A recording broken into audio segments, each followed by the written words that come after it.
Topic चालू आहे dissolution of partners firm, भागीदारी संस्थेचे विसर्जन. यामध्ये दोन प्रकारे विसर्जन केले जाते. एक सिंपल डिझोल्युशन, त्यामध्ये आपण त्याचे मागील आठवड्यापर्यंत 6 प्रॉब्लेमचा अभ्यास केलेला आहे, सिंपल डिझोल्युशन. आणि आज आपण भागीदार दिवाळखोर झाल्यास भागीदारी संस्थेची विसर्जन प्रक्रिया, दुसरी मेथड पाहत आहोत. याला आपण म्हणतो dissolution under insolvency of the partner. Dissolution under insolvency of the partner. आणि म्हणून इन्सॉल्वेन्सी ऑफ पार्टनर्स, जर भागीदार दिवाळखोर झाला तर भागीदारी संस्थेची विसर्जन प्रक्रिया काय असेल. दुसरी मेथड आज आपण अभ्यास करत आहोत. आणि म्हणून हे जे यातलं पहिलं जे उदाहरण आहे, कोणतं उदाहरण आहे, विद्या, शर्मिला अँड मेघा. काळजीपूर्वक उदाहरण काय करायचं आहे, याचा अभ्यास करायचा आहे. काळजीपूर्वक उदाहरण हे अभ्यास किंवा अभ्यास. आता यामध्ये सुद्धा इन्सॉल्वेन्सी म्हणजे काय, इन्सॉल्वेन्सीला आपण म्हणतो दिवाळखोर. आणि यामध्ये दिवाळखोर कोण कोण होतं. दिवाळखोर म्हणजे काय, कर्जबाजारी, मालमत्ता संपत्ती नसते आणि फक्त कर्ज उरलेलं असतं. तो कर्जदार झालेला असतो. कर्ज बाजारीपणा म्हणजे कर्ज त्याच्यावर जास्त प्रमाणात झालेलं आहे आणि त्याच्याकडं आता संपत्ती नाही, त्याला आपण म्हणतो दिवाळखोर किंवा निर्धन किंवा पतहीन असं आपण म्हणतो. आणि यामध्ये इन्सॉल्वेन्सी ऑफ पार्टनर, यामध्ये 1 partner insolvent, 2 partner insolvent, 3 partner insolvent, even all partners insolvent, अशा प्रकारच्या उदाहरणांचा आपल्याला अभ्यास करायचा आहे. एक भागीदार दिवाळखोर झाला, दुसरा भागीदार दिवाळखोर झाला, सगळी भागीदारी संस्था दिवाळखोर झाली, तर आपली विसर्जनाची प्रक्रिया, डिझोल्युशनची प्रक्रिया काय असेल आणि त्या पद्धतीने आपल्याला उदाहरण प्रॉब्लेम्स कसे सॉल्व्ह करायचे त्यासंबंधी आपण पहिलं उदाहरण यामध्ये घेतलेलं आहे. Problem number 1. हा आपला आहे प्रॉब्लेम नंबर 1. कशामधला आहे, इन्सॉल्वेन्सी मधला. आणि तो आज आपण पाहत आहोत. तर पहिल्यांदा आपल्याला स्टेज माहितीच आहे. त्यामध्ये पहिल्यांदा ट्रान्सफर स्टेज, 2 नंबरची रिअलायझेशन स्टेज, 3 नंबरची डिस्ट्रीब्युशन स्टेज आणि 4 नंबरची क्लोजिंग स्टेज. तर आपण एक एक स्टेज करून आता पाहू. प्रथमतः उदाहरण page number 228. When 1 partner become insolvent. जर एक भागीदार दिवाळखोर झाला तर काय प्रक्रिया असेल. 1. Vidya, Sharmila and Megha are partners sharing profits and losses in the ratio of 5:3:2. म्हणजे यांचा रेशो किती दिलेला आपल्याला, यांचा रेशो दिलेला आहे 5:3:2. म्हणजेच 5/10, 3/10 आणि 2/10. हा यांचा काय आहे, प्रॉफिट शेअरिंग रेशो दिलेला आहे. Their balancing as on 31 March 2019 was as under. Balancing as on 31st March 2019. Liabilities amount rupees, assets amount rupees. Liabilities. आता आपण इन्सॉल्वेंट म्हणजे इथं आपण मी पॉइंट्स इथं लिहिलेत पहा. सॉलिड म्हणजे काय? सदन. श्रीमंत व्यक्ती. सॉलिड म्हणजे कोण? श्रीमंत किंवा सदन. ज्याच्याकडे पैसा आहे ती सॉल्वंट. आणि इनसॉल्वंट म्हणजे काय? कर्जबाजारी, कर्जामध्ये अडकलेला. आणि त्यानंतर या उदाहरणामध्ये इन्सॉल्वेन्सी ऑफ पार्टनर मध्ये काय होतं? तर कॅपिटल डेफिशियन्सी. काय येतं? कॅपिटल डेफिशियन्सी म्हणजे भांडवलाचा फरक. आणि कॅपिटल डेफिशियन्सी केव्हा येते? तर capital deficiency when partners capital अकाउंटला कोणता बॅलन्स असतो? डेबिट बॅलन्स असतो. डेबिट बॅलन्स असेल ना त्यावेळेस समजायचं की हे उदाहरण इन्सॉल्वंट ऑफ पार्टनरशिपचं उदाहरण आहे. जेव्हा भागीदाराच्या किंवा पार्टनरचा डेबिट बॅलन्स दाखवत असेल त्यावेळेस ते उदाहरण इन्सॉल्वन्सी ऑफ पार्टनरचं आहे असं समजायचं. आता हे जे उदाहरण घेतलेलं आहे ते आपण वन पार्टनर इन्सॉल्वंट घेतलेलं आहे. तर त्यामध्ये पहिल्यांदा कॅपिटल. आता या उदाहरणामध्ये आपल्याला काय विचारलेलं आहे? काय विचारले? In the books of Vidya, Sharmila and Megha. काय विचारलं आपल्याला? Realisation account. 2 नंबरला काय विचारलेलं आहे? Partners current account. कारण या उदाहरणामध्ये करंट अकाउंट दिलेलं आहे. आणि हे उदाहरण फिक्स कॅपिटल मेथडचं आहे. आणि तिसरं पार्टनर्स कॅपिटल अकाउंट. आणि 4 नंबरला बँक अकाउंट. असे आपल्याला या उदाहरणामध्ये किती अकाउंट ओपन करायचे? 4 ओपन केलेले आहे. आणि डेबिट बॅलन्स कोणाला दिलेला आहे ते आपण पाहणार आहोत. Capital account Vidya 50,000, Sharmila 40,000 and Megha 30,000. Capital अकाउंटच्या क्रेडिट साईडला तिथं बाय बॅलन्स ब्रॉट डाऊन. आणि त्यांचं कॅपिटल जे आहे ते 50,000, विद्याचं 50,000, शर्मिला 40,000 आणि मेघा 30,000 रुपये. पहिली स्टेज आपली कुठली चालली? ट्रान्सफर स्टेज चालली. त्यानंतर करंट अकाउंट मध्ये विद्या 6,000 आणि शर्मिला 6,000. लायबिलिटी साइड आहे, क्रेडिट साइड आहे.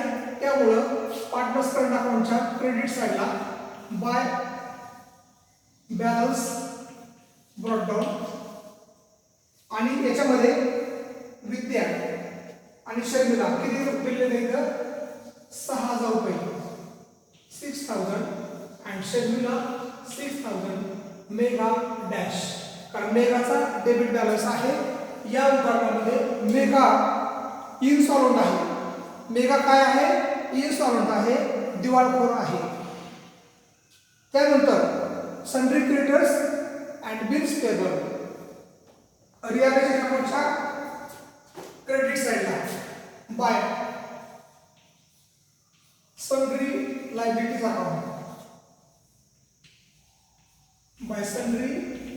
Liabilities account. त्यामध्ये पहिला आहे sundry creditors and bills payable. Sundry क्रेडिटर्सची अमाउंट किती आहे? 28,000. आणि बिल्स पेबल किती आहे? 10,000. टोटल किती आहे याची? 38,000.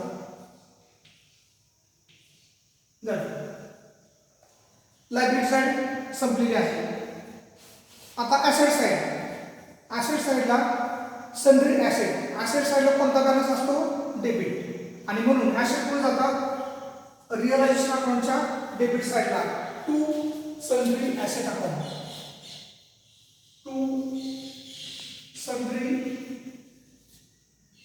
Assets account.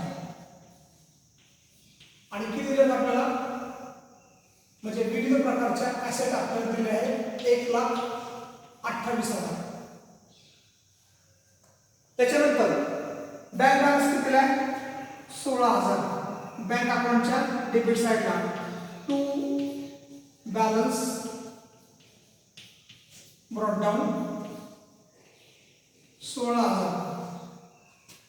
आणि त्यानंतर काय केलंय, करंट अकाउंट मेघाचा डेबिट बॅलन्स आहे, मेघाचा debit balance.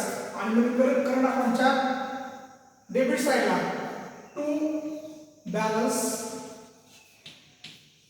Brought down Vidya dash Sharmila dash. आणि मेघाचा किती दिलेला आहे, 26,000 रुपये दिलेला आहे. झाले आपले ऍसेट आणि लायबिलिटी ट्रान्सफर झालेले आहे. बॅलन्स शीटची टोटल आहे 1,70,000.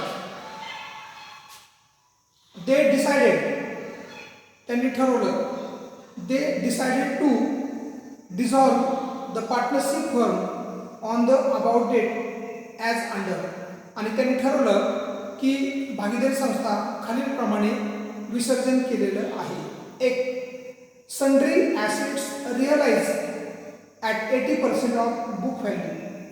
आणि सन्ड्री ॲसेट जे आहे, किती सन्ड्री ॲसेट होतं आपल्या, 1,28,000. 1,28,000 80% म्हणजे 1,28,000 गुणिले 80% भागिले 100. आणि मग आपल्याला 12,800 गुणिले 8 म्हणजे आपल्याला इथं कॅश किती अवेलेबल झाली, 1,02,400. Realisation stage, cash or bank account debit to realisation account, cash or bank account debit to realisation account. म्हणून इथं क्रेडिट साईड येईल by bank account, by bank account. आणि कंसात म्हणायचं assets, assets realise.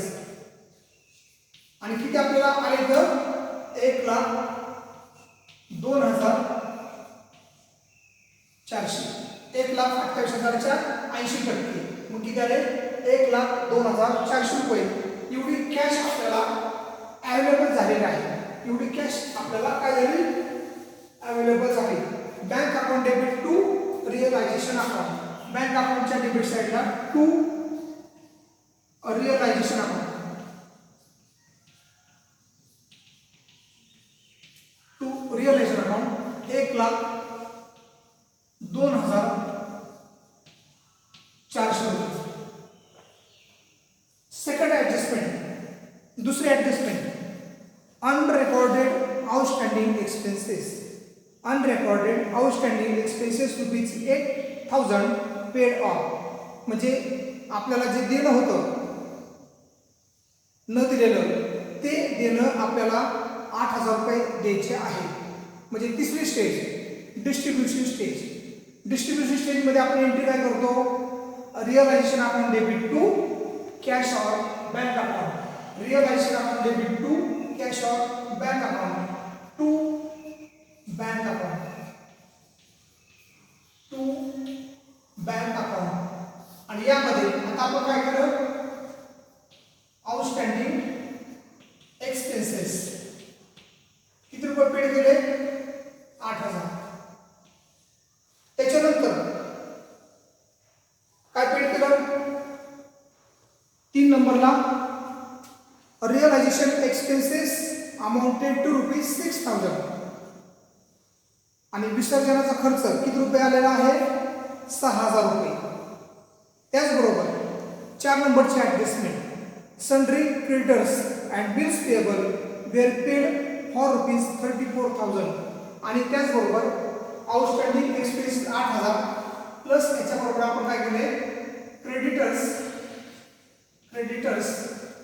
And bills payable ते किती रुपये दिले आपण, 34,000 रुपये दिले, 34,000. आणि मग याची टोटल आपल्याला आलेले आहे 42,000 रुपये. Realisation account debit to bank account, cash गेली बँक अकाउंटच्या क्रेडिट साईडला by realisation account, by realisation account cash paid 42,000, cash paid 42,000 दिलेले आहे. आणि विसर्जनाचा खर्च किती आलेला आहे, 6,000 रुपये. Realisation account debit to bank account, realisation account debit to bank account कंसामध्ये म्हणायचं realisation expenses paid amount rupees 6000. Realisation account debit to bank account. Bank अकाउंटच्या क्रेडिट साईडला by realisation account. Realisation account 6000. Next 5 नंबरची adjustment. 5 नंबरची mega become इन्सॉल्वंट. आणि ही जी mega आहे ना, mega ही mega काय झाली, दिवाळखोर झाली. दिवाळखोर मेगा मेगा दिवाळखोर झाली. आणि मेगाचा डेबिट बॅलन्स होता किती रुपये, डेबिट बॅलन्स होता 26,000 रुपये. आणि मेगावर काय होतं, मेगावर कर्ज होतं. मेगा रे कर्ज, मेगावर काय होतं, कर्ज होतं. आणि त्यामुळं Megha become insolvent and rupees 2000 were recovered from her private estate. आणि बळबळ किंवा कुठल्या तरी सगळ्या विचार घेऊन तिच्याकडून आपल्याला फक्त किती रुपये रिकवर्ड झाले, फक्त 2000 रुपये रिकवर्ड झाले. 2000 रुपये रिकवर्ड झाल्यामुळे bank account debit to Megha's capital account. Bank account debit to Megha's capital account. Bank अकाउंटच्या डेबिट साईडला टू मेघा. आता मेघा कॅपिटल अकाउंट किती रुपये आपल्याला रिकॉर्ड झाले, 2000 रुपये रिकॉर्ड झालेले आहे. आणि त्याचबरोबर पार्टनर्स कॅपिटल अकाउंटच्या क्रेडिट साईडला बाय बँक अकाउंट आणि मेघाच्या कॉलममध्ये किती रुपये मिळाले आपल्याला, 2000 रुपये मिळाले. या पद्धतीने झाले. Prepare realisation account, partners current account, partners capital account and bank account. आता आपलं तिन्ही स्टेज संपलेले आहे. पहिली स्टेज ट्रान्सफर स्टेज संपली. सेकंड स्टेज रिअलायझेशन स्टेज आपली संपलेली आहे. डिस्ट्रीब्युशन स्टेज संपलेली आहे. आता आपली कोणती स्टेज आहे, क्लोजिंग स्टेज. आता क्लोजिंग स्टेज मध्ये आपण काय करणार आहोत, या उदाहरणामध्ये आपल्याला काय झालेलं आहे, लॉस झालेला आहे. लॉस कारण ह्याच्यामध्ये इन्स्टॉलमेंट मध्ये काय असतं, इन्स्टॉलमेंट मध्ये शक्यतो सगळं डेबिट साईड मध्ये येते. इन्स्टॉलमेंट मध्ये डेबिट बॅलन्स येतो, नावे बॅलन्स येतो, नावे रक्कम येते कर्जबाजारीपणा असल्यामुळे. आणि मग आता याची आपण बेरीज करणार आहोत. किती आले येते, 18 16 1,76,000 रुपये डेबिटची बेरीज झाली. डेबिटची 1,76,000 आणि तीच आपण क्रेडिटला घेतली 1,76,000 आणि 1,76,000 मधून हे 38,000 आणि 1,02,400 रुपये वजा करायचे. आणि मग आपल्याला पुढचं अकाउंटचं नाव घ्यायचं बाय पार्टनर्स करंट अकाउंट. आणि त्यामध्ये करंट अकाउंट मध्ये पहिले घ्यायचं विद्या, त्यानंतर शर्मिला आणि त्यानंतर मेघा. आणि आपल्याला लॉस किती रुपये झाले, लॉस झालेला आहे 35,600 रुपये आपल्याला लॉस झाला. 1,76,000 मधून काय करायचे, 38,000 आणि 1,02,000 वजा केल्यानंतर आपल्याला 35,600 रुपये लॉस झाला. हा लॉस डिस्ट्रीब्यूट करायचा 5 3 2 म्हणजे 35,600 भागिले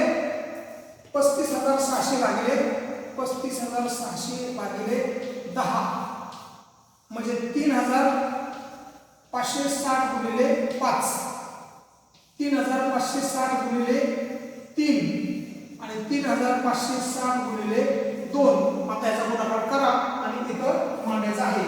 तर त्याचा गुणाकार इथं गुणाकार येईल 17,800 रुपये.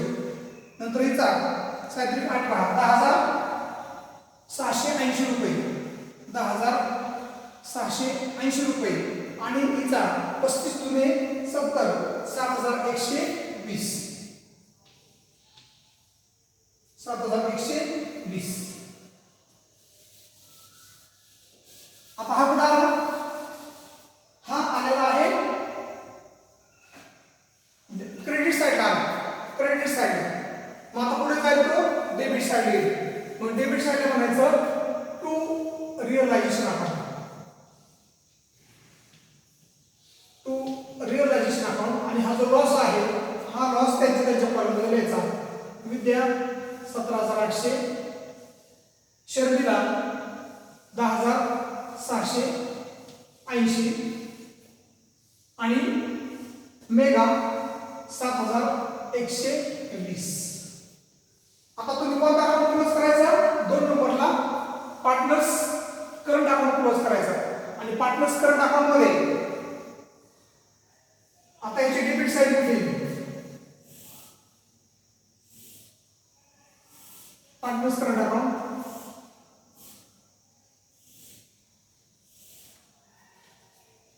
विद्याची किती आली? 17,800 रुपये, 17,800. नंतर शर्मिलाची किती आली? 10,680 रुपये आणि मेगाची किती आली आहे? 7,713. म्हणून त्याची टोटल आली आहे 33,120. हीच घ्या डेबिटची क्रेडिट साईडला मांडायची. 17,800 रुपये मांडली. नंतर 10,680 आणि 33,120. आणि जो फरक येईल ना त्या फरकाला म्हणायचं पुढच्या अकाउंटचं नाव द्यायचं, त्या अकाउंटचं नाव द्यायचं. तिथं म्हणायचं बाय पार्टनर्स कॅपिटल अकाउंट. 17,800 वजा 6,000 म्हणजे किती आले? 11,800 रुपये. 10,780 वजा म्हणजे 4,680 रुपये. तिथं काय येणार नाही म्हणून 33,120. आता इकडे आलं क्रेडिट साईडला. आता पुढे जाईल ते डेबिट साईडला. मग आता डेबिट साईडला घ्यायचं to partners current account, to partners current account आणि 11,000 विद्या 11,800, शर्मिला 4,680 आणि मेगा 33,120. आता काय करायचं? एक एंट्री पाठ करायची. काय एंट्री आहे? Solvent partners capital account debit to insolvent partners capital account. Solvent partners capital account debit to insolvent partners capital account ही एंट्री पाठ करायची. म्हणजे सॉल्व्हंट आता इथं इनसॉल्व्हंट कोण आहे? मेगा. मग मेगाचं जे कर्ज आहे ना तर मेगाचं कर्ज किंवा जो फरक आहे तो फरक काय करणार? सॉल्व्हंट पार्टनर आपल्यामध्ये डिस्ट्रीब्यूट करून घेणार. आपल्यामध्ये काय करणार? ते डिस्ट्रीब्यूट करून घेणार आणि मग तो डिस्ट्रीब्यूट करून घ्यायचा. आणि म्हणून मग आपण आता पार्टनर्स कॅपिटल अकाउंट क्लोज करू. यामध्ये पार्टनर्स कॅपिटल अकाउंट क्लोज करताना आपल्याला कळेल की मेगाचा बॅलन्सिंग फिगर किती आलेली आहे, मेगाची डिफरन्स कॅपिटल डिफरन्स किती आलेली आहे.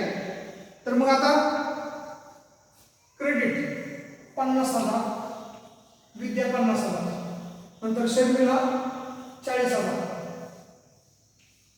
ओके. आणि 32,000 याची डेबिट साईड म्हणून 50,000 विद्या डेबिट साईड मांडा, 50,000, 40,000 डेबिट साईडला मांडले का?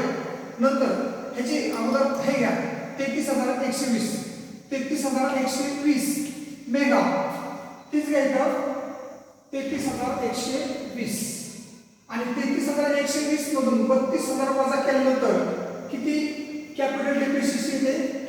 कॅपिटल डेप्रिसिएशन येते 11,120 रुपये आणि ही 1,120 रुपये काय करायची?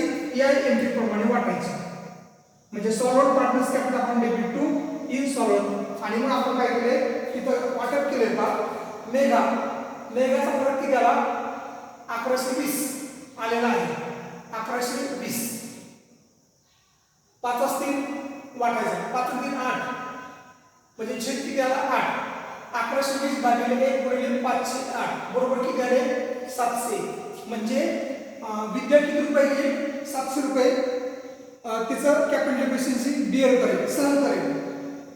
त्याच्यावर 1120 भागिले 1 गुणिले 3/8 520 आणि शर्मिला किती हे करेल? बिअर करेल 520 रुपये. आणि म्हणून एंट्री काय झाली? एंट्री झाली Vidya capital account debit Sharmila capital account debit to Vidya capital account debit Sharmila capital account debit to insolvent म्हणजे टू मेघा कॅपिटल अकाउंट आणि हिच्या कॉलममध्ये 700 रुपये विद्याच्या आणि शर्मिलाच्या कॉलममध्ये 520 रुपये. म्हणजे solvent partners to insolvent. आणि मेघाच्या कुठल्या साईडला? क्रेडिट साईडला बाय विद्या कॅपिटल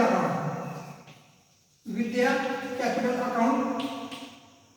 मग आता हा जो फरक आहे ना हा फरक असा घेण्याच्या ऐवजी काय करायचं? इथं 700 रुपये लिहायचं. 700 रुपये त्यानंतर बाय शर्मिला कॅपिटल अकाउंट आणि तो किती आला तिचा? 520 रुपये तो घ्यायचा आणि या पद्धतीने क्लोज होईल. आणि नंतर पण हे क्लोज करा 50,000 मधून हे 11,800 आणि 700 रुपये आणि 40,000 मधून 4,680 520 रुपये वजा करायचे. आणि म्हणून इथं जो फरक येईल ना त्या प्रकार म्हणायचं टू बँक अकाउंट आणि इथं फरक किती आलायचा? 37,500 रुपये हा फरक आलायचा. आणि शर्मिलाचा किती आला? 34,900 रुपये. इथं डॅश डेबिट साईड आलं क्रेडिट साईड घ्या बाय. आता इथं बाय विद्या कॅपिटल अकाउंट 37,500 रुपये. त्यानंतर बाय शर्मिला कॅपिटल अकाउंट